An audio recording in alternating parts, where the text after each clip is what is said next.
Interest in real estate? How about wealth? Well, they go hand in hand. And here, you'll learn all about it. Welcome to Be the Bank, a podcast where we discuss and debate the topics centered around real estate investing. Your host, Justin Bogard, shares insights into investing in real estate to create real wealth and passive income for you and your family. He'll share stories of real estate investments done right, walk you through the process of owning a real estate note, and most importantly, educate you so you can be the bank. This is Be the Bank, brought to you by American Note Buyers. Now, here's your host, Justin Bogard. Hey, folks, this is Justin Bogard here, Season 5, Episode number 21 of the Be the Bank broadcast. Today, we're going to be talking about a couple of case studies, a couple of foreclosures that are going on. Well, it's actually some of our investors, so just kind of interesting to talk through. And we also want to mention about the recent activities going on in the Middle East area between Israel and Gaza. And we want to have a moment of silence for the people out there and hoping everybody can be safe. For the ones that are kind of caught up in this by accident, just a moment of silence for them.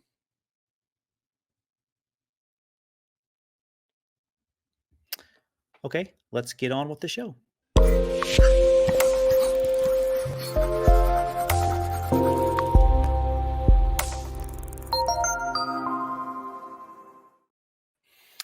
Hey, Petaluma Richard. How you doing, sir? Doing okay. The weather is cooled off quite a bit to where I've had the windows open most of the time in the house. And so it's just kind of a nice change. I don't have to run the air conditioner. Nice. Yeah.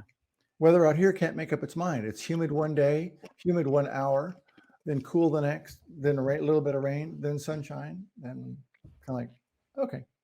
Make up your mind, darn it. Yeah. Do I put on a raincoat or not? Come on. No. Yeah. The girls and I, well, not me, but the girls will be on fall break, my daughters, next week. As we're recording this, which is the week of October 10th, actually, is the day that we're recording this.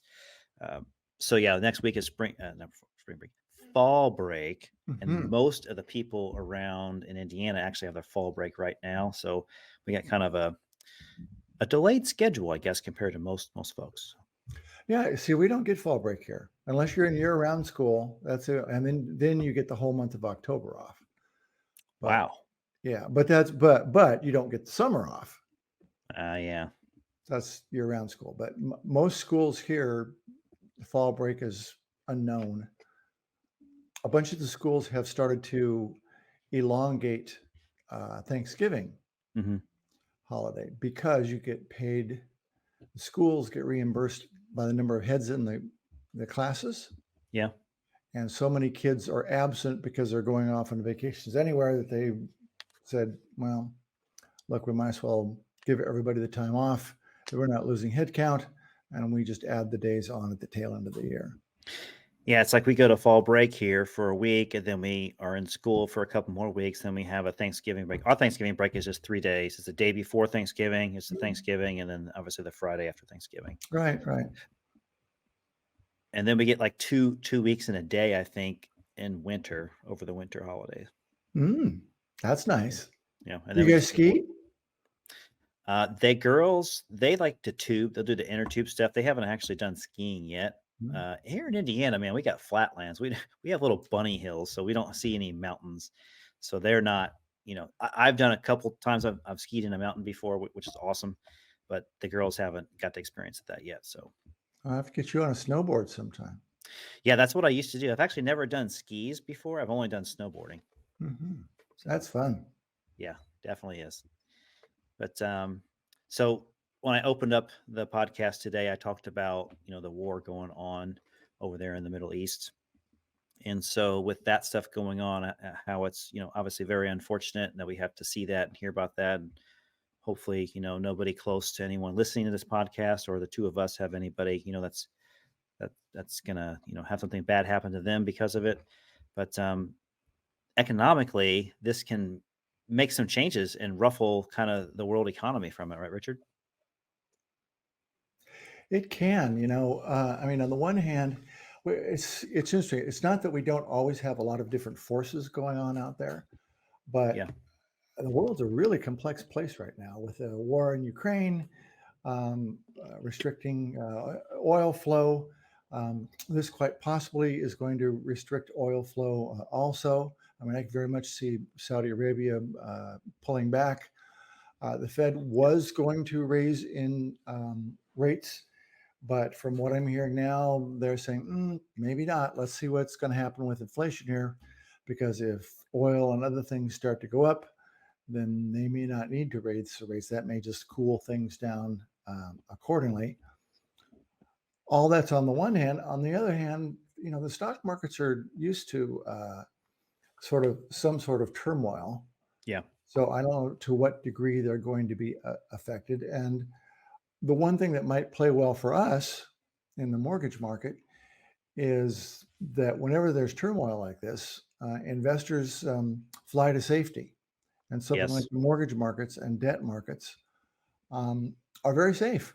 So regardless of what goes on elsewhere, you've still got the American housing market, even though rates are up and things like that, chugging along. And rates are falling in prices are falling in some areas, not in others. But there's not doom and gloom in the American housing market, mortgage market, and certainly not in our end of the woods. So that would say, actually, I don't know about you, but I've had a couple of people in my portfolio, much to my chagrin, call me and say that they're refinancing. They've got a lot of equity in their property, and they're finally able to, even though their credit rating may not be sterling, Yeah. they are now able to, since they've got so much equity, the lender is saying, okay, fine. And ABC Bank or whatever will give them a loan and give them a much lower rate. So I've got some rollover in my portfolio, which doesn't make me very happy, but so maybe we'll see a slowdown on that. Now, you always like that passive income. I do. And a lot of my portfolio, as you know, is partials. Yeah. And so I made those partials thinking that my payday was going to come along in a couple of years. And now my payday is going bye-bye. And I'm not losing any money, and I made money, doing the deal originally, so I can't complain too loudly. But, Right. I was going to get potentially 10 or 15 years of income off of each one of those loans. Yeah. So you hate to lose that. Right. Just real quick, want to mention to our listening audience that we do record this podcast on our YouTube channel, the American Note Buyers YouTube channel, if you want to see the video stream of what we're doing as well. And we welcome you to do that as well. Back to what you were saying about kind of the world economy. I did read an article recently, and I want to say it was part of something in Yahoo Finance that I read, and it kind of brought me down a tangent of other things. And what caught my attention was the world, like, total market share of real estate. Mm-hmm. And so it estimated that property, kind of in general was around, I want to say the number was about 5.2 trillion in Mm-hmm. US dollars, if you can Mm-hmm. equate the property across the world. And they said they see that growing. The projected rate that it's growing at is, I think, around 5%. And that would put us at about over $8 trillion as a world real estate market.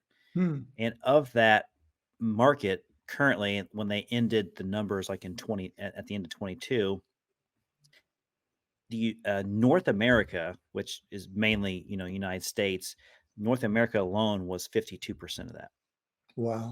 Wow. That's amazing. Yeah. That's amazing. As you were saying that, what just came to my mind too is one place where this may wreak a little bit of havoc is that we in the U.S. here are very accustomed to 20 or 30-year fixed loans. You get your mortgage, you put it away, and thank you very much. But in most European countries, UK certainly, and in Canada, if you get a home mortgage, you're only getting like a 5-year deal at the most. And so you have to roll your mortgage over every 5 years. And if you happen to be rolling over right now, quite often the bank will renew, but it is a complete renewal and underwriting and pegging to a new rate. So if you were at 3.5 and now you're going to roll over at 5.5, Ouch. Right. And I wonder if they do that, they make the term 5 years so that banks don't need like a Fannie Mae and Freddie Mac to get liquidity. Exactly. We have the most robust secondary market in the world. Yeah. And I mean, you know that system as well as I do in terms of uh, Fannie Mae and Freddie Mac acting as a secondary market. 70% of the mortgages that are made are sold to Fannie and Freddie. They turn around and securitize them, sell them to Wall Street. Wall Street packages them and puts them into ABC pension fund and, you know, everywhere else, and do all their fun little stuff about tranches and wonderful things like that. That's what makes the world go round in America. Yeah. The Big Short does a good job of explaining how that works. Now, obviously, they put bad loans in there that they shouldn't have put in there, but that is how the world works for us securities. That was a good job that you explained that, and that movie was actually good for other reasons as well. Yeah. Yeah. So, Well, yeah. So that was interesting. I was going to be surprised if you knew that information because I never thought about the world real estate market share in general, and it kind of mhm. makes sense because U.S. properties, they have a lot of value to them. A lot of outside money comes in from other countries like China, Russia, and other places come into the US to buy the real estate. And so real estate in other countries are not as valuable because their dollar isn't equating the same. Right. So that's why they're saying in US dollars, air quotes there, it's currently at about 5.2 trillion and going to grow to like let's call it 8.3 trillion. I think that's what the number was. Right. By So, 2032. Did I say that earlier? 2032 no. is what it's supposed to be. Okay. So, I mean, what's interesting also about that is that there's so many different forms of ownership worldwide.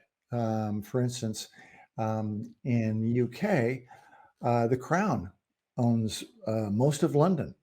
Mhm. And so while different owners, in quotes, have um, ownership of their properties, they're leasing the ground from the Crown. So they don't really own the dirt. And that's how the Crown makes a lot of its money um, in the merry old England. And I realize that um, Hawaii is a very small part of the world, but the King Kamehameha Foundation owns most of the land in Hawaii. Okay. And there's a lot of uh, just oddball, what we would consider oddball, different situations like that where people can't actually own land. So if you've got a $5 trillion number, that's a pretty big number. It is. Pretty big number. Right. That's also, land. It's also commercial buildings, residential buildings, and stuff like that. I think that broke it down, and residential was obviously the biggest part of the North America, Right. a 52% market share hmm versus, the commercial and land. But it's pretty interesting. Yeah, one thing that I've found very interesting that I really didn't know that much about is a friend of mine. He's an analyst, senior analyst. He's about my age, 70s, um, for a small farming fund. So what this fund, when I say small, I mean like 4 or 5 billion. Um, and they just invest in farmland.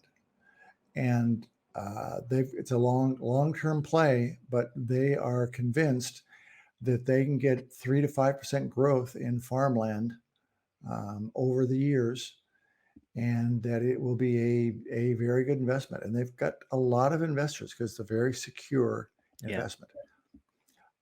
Not a whole lot of return, Right. but they're, I mean, XYZ pension fund might be okay with 4%.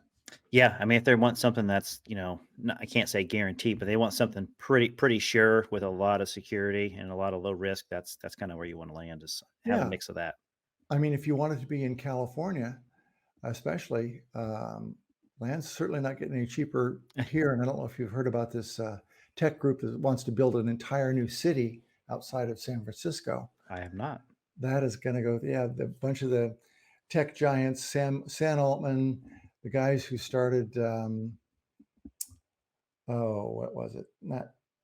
I can't remember what the other high tech firms were, but there's maybe a dozen billionaires went together on a sleuth basis.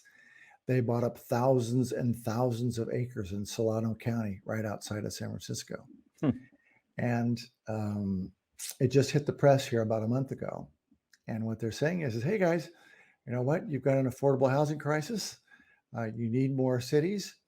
We're going to build a city, and we're going to do it smart. We're going to plan everything out, and it'll all be computer based and yada yada. So we'll see where they go. But things like that are driving speculating land up considerably out here. That's awesome. That'll be interesting if it's like a 10 or 20-year plan to get that all done. So It'll be that. it But kind of those reminds guys, me of how the United Emirates build up. What is it? Is it Abu Dhabi yes. or Dubai? Mm-hmm. And now they built that place up from taking pictures in the 80s when they first started buying all that desert and then turning it into just like they did all that. It's like Right. amazing. And they're still building. So, Right. But along the lines of real estate, so I have a couple investors that I keep a close eye on to help them out with stuff. And they have reached out to me recently because of like some foreclosure stuff and having some questions. And so one guy had reached out to me because the borrower had stopped paying. So I went ahead and went through foreclosure, and then kind of he didn't know what to do after that. So I was trying to help explain what's going on with that. And so he had somebody go out to the property and notice it was pretty much, looked like it wasn't taken care of at all and that nobody lived there and stuff. So he was, kind of concerned on what to do. And he had invested, I think he only has about $40,000 into this non-performing note that he got foreclosed on, and then with all the costs and expenses, that's kind of what he has Mhm. into it. But the neighborhood values of a rehabbed house that's livable are going anywhere from 150 to 180. And so Wow. I was telling him, like, man, you're in the, as Eddie would say, you're in the catbird seat, right? Yeah. And I was like, man, you're sitting pretty good. I was like, even if you wanted to put 50, 70, 80K into it, just do rent ready type of stuff. And, because these houses are old, they're kind of like your and I's houses, with 1800s, built in the 1800s and stuff. So they've got some, they've got some seasoning to them, right? So Mhm. you expect to have, uneven floors, a little bit of rot, some wood boring insects, that are down there in the crawl space in the basement. I was like, man, you're sitting good no matter what, because I think a wholesaler would pay, probably double what he has into it just to get the property back. So it's all good things. It's like sometimes you get these notes and they go non-performing, and because of all the appreciation that's happened the last 4 years, Right. it really makes the opportunity of some of the legacy notes in our portfolio, they're not that dangerous. So does he have the ability to work with a contractor to renovate it, or what's he going to do? So he actually has a rental close to that city. And this is actually in Indiana. I actually know where the city's at. And he is using the property management company to kind of put eyes on it, secure it, and kind of give him an estimate of like what's it going to take to make this property right. And when I told him the values in that area, I was like, this is going to be a pretty good deal because people are looking for, again, affordable home ownership, Right. and this is the going market rate for these little what do they call it? American style not Bungalows? bungalow. Is it bungalow? Yeah, bungalow. Bungalow, American style bungalow houses that are Or built like, craftsman. yeah, craftsman. Like they started in 1800s and they redid them like in the 50s and stuff and Right. added on to them and stuff like that. So like, this is exactly what they need. It's everything is not cookie cutter, but they're all very similar looking. So Yeah. I already know the problems with it. Yeah. So I must admit, as a Californian, I'm jealous of some of because I've been to see some of my properties in Illinois and around, and you go to these little towns where the population is, I don't know, 20 or $30,000, and like you say, it's full of a bunch of these old craftsman houses that were built in the turn of the century or whatnot. And they're cool little houses, and we Yeah. would die out here. I mean, they go for $1 million out here. Big ceilings, Yeah, open space, big yeah, hallways, like it's like real wood, not laminated wood. The walls yeah, are plaster, yeah. the ceilings are plaster. Hopefully they've been updated with electrical and plumbing, but yeah, it's pretty cool. I just about fell over this last week. So about 4 blocks from my house here, this lady who had lived in her house, she bought it in 1952. Okay. Just passed, and her family sold it. and it hadn't been renovated since 1952. Okay. I'm sure they'd done a little bit in there, but for the open house, they just opened it up, and there was a little bit of yellow construction tape around the floor in some places because it was definitely rotted through, like you said. And the house is about 2,200 square feet, nice little house, but they sold it for $1.2 million. And I'm going, my God, you've got $500,000 of renovation just to make the place livable. Um, it's crazy. Yeah. Our other investor that we're helping is going through a situation kind of close to Mobile, Alabama, around that side of the country, and a situation where the borrower, they started off pretty well. I could probably say 7 to 8 months, and then they had some trouble making payments. They got some government assistance, and they got actually behind by about, I think, 7 or 8 months total. And Mhm. the government assistance program caught them up and also paid forward about 5 months.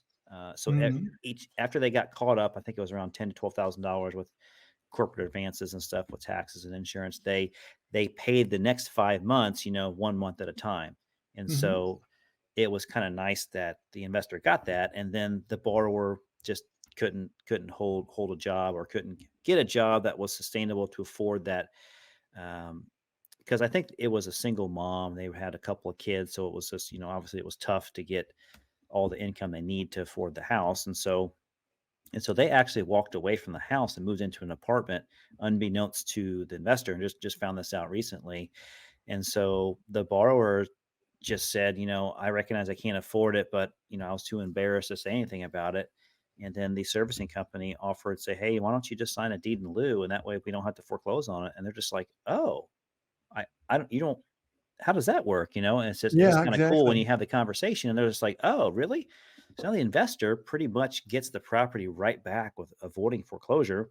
And then Mhm. they just, if they need to do any repairs to it, or whatever, they can just sell it as is and just kind of move on to the next investment, or they can resell it with seller financing again. So it's just Yeah. So one of my properties in Illinois, that's exactly what happened to me. Is that the gal was living in the house with a boyfriend. They got into a spat. Boyfriend moved out. She could no longer make the payments. Mhm. And basically she said, look, what do I do here? I said, well, why don't I just take it back? And she said, fine. I mean, she was happy that we didn't have to go through a whole bunch Yeah. of foreclosure proceedings and everything else. Yeah, it's interesting that as long as I've been doing this, whenever the borrowers communicate well, I Mm, have I have high assurance that even if the loan goes sideways, that I'm gonna be able to make money on it pretty well. mm, Because the more that they communicate, and the more that they're open and transparent about what's going on, the easier it is for them to be like, yeah, here's the property. Even if they have equity in it, they're willing to walk away, because they just, not that we're trying to fool them or anything, but like, if you just give us back the property, that's great. If the property is worth 110 as is, and you have, let's just say $70,000 into it, I mean, that's a lot of free money that just came your way. yeah, and especially if you've been transparent along the way. I've got a Yeah. borrower who turns out I'm not going to have to foreclose on. Okay. And I've helped. I mean, he went through a nasty divorce. So the wife lived in the house for a while. He moved out. All sorts of travails like this, and he's just barely been able to keep up on his payments. But he's deferred a whole lot of maintenance, Okay. and so we figured out that he's got like almost $100,000 worth of equity in the house. So he's going to sell it and pay me off, which I'm fine with because I'm Yeah. getting out whole. He gets to put close to $100,000 in his pocket, That's great. and Yeah. yeah, and he really needs that money. And so um, the, the main point is that I've been really transparent and helped him and worked with Yeah. him over the years. So he has not been trying to be difficult with me at all.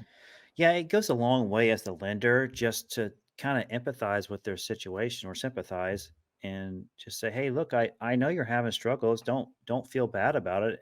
life happens. Right. Tell me what's going on, and let me see if there's an option that we both can benefit from. And usually the first thing I say, like, go get some government assistance. Like, there's tons of programs out there for people that lose their jobs and stuff like that. And it works out great. And, or if they just can't afford to stay there, I mean, obviously, like, just, let's try to get you something else that you can afford. Right. So the woman you were speaking about earlier who got the government assistance, I mean, even though she's not able to hold on in the long run, she's a good example of why the huge foreclosure tsunami that we all thought was going to happen has not happened. Yeah. and is not going to happen. Yeah. Because a lot of those people, I don't know what the actual statistic is, but I'll say I would think well above 50, maybe 70% of those people have been able to maintain and get back on their feet and be just fine. And so the program worked. Absolutely. All right, Richard, we are running out of time today. Thanks again for hanging out on the podcast and bringing some feedback. This was a good discussion today on some of the world market conditions, and also a little bit of stories on foreclosures. It's always fun to see happy endings when things start going sideways. That's right. That's right. Don't forget to check us out on our YouTube channel, the American Note Buyers YouTube channel. I'm Justin Bogard. This is Richard Thornton. This is season 5, episode number 21 of the Be the Bank podcast, and we will see you guys next time. All right. Bye. Thanks for listening to Be the Bank. We hope you learned something from today's show. If you enjoyed this episode, please rate and review us. Plus, check out our channel on YouTube and follow us on Facebook and Twitter at Be the Bank and on Instagram at Be the Bank Podcast. Be the Bank is sponsored by American Note Buyers. Thanks again for listening.